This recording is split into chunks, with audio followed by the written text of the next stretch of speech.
Hi అండి. పెసర పునుకులు పులుసు అయితే చేస్తున్నాను. నేను ఇంట్లోనే తయారు చేసుకున్న పెసర పునుకులతోటైతే చేస్తున్నానండి. పెసర పునుకులు చాలా ఈజీ అండి. ఇంట్లోనే పెసరపప్పు నానబెట్టుకొని పునుకుల్లాగా యేసుకుంటే రెడీ అయిపోయినట్టే. ముందుగా అయితే నేను కళాయి పెట్టుకొని 2 గరిటెలైతే ఆయిల్ యేసుకున్నాను. అలాగే 5, 6 పచ్చిమిరపకాయలు, కొన్ని మెంతులు కూడా యేసుకొని, ఒక బద్ద ఉల్లిపాయ సన్నంగా తరుక్కున్నది కూడా యేసుకొని, బాగా కరివేపాకు కూడా యేసుకొని, బాగా ఏగించుకున్న తర్వాత ఒక రెడ్‌గా ఉన్న టమాటో అయితే మిక్సీ పట్టుకున్నాను. తర్వాత 2 ఉల్లిపాయలు అయితే మిక్సీ పట్టుకున్న ఉల్లిపాయ పేస్ట్ కూడా యేసుకున్నాను. అంటే మనకి సగం పేస్ట్ కావాలి, సగం ఏమో కట్ చేసుకునేయి కావాలి. ఇయన్నీ యేసుకున్న తర్వాత బాగా ఏగించుకున్న తర్వాత జీలకర్ర, ధనియాలు, ఎల్లుల్లిపాయ కూడా అది కూడా మిక్సీ పట్టుకున్నది కూడా అందులో ఏసేసుకొని ఏగించేసుకోవాలి బాగా.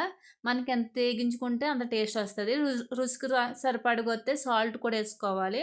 అలాగే చిటికెడు పసుపు, మనకు తగినంత కారం అయితే యేసుకోవాలి. ఆల్రెడీ పచ్చిమిరపకాయలు ఎక్కువ వేసాం కాబట్టి అందుకని కారం తగినంత ఏసుకోవాలి. నిమ్మకాయ సైజ్ అంత అయితే చింతపండు తీసుకొని అది గుజ్జు కింద వాటర్‌లో తీసుకొని ఒక గిన్నెలో అయితే తీసుకోవాలి. ఆ చింతపండు కూడా ఏసేసుకున్న తర్వాత అయితే కొన్ని వాటర్ కూడా ఏసేసుకున్నాక మరిగించుకోవాలి బాగా. ఏవైతే పునుకులన్నాయి, పెసర పునుకులన్నాయి మనం రెడీ చేసి పెట్టుకున్నామో అక్కడ చిన్నగా మనకి గట్టితోటి హోల్స్ అనేవి పెట్టుకోవాలి.